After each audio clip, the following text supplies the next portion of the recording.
Unity, unity, unity. We are Unity Borborbor Group from East Legon. Stay tuned and enjoy our performance. Thank you.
Hope you've enjoyed our performance.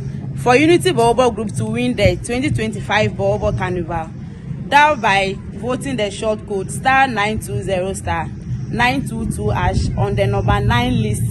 Your support, love, and dedication means a lot to us. Thank you.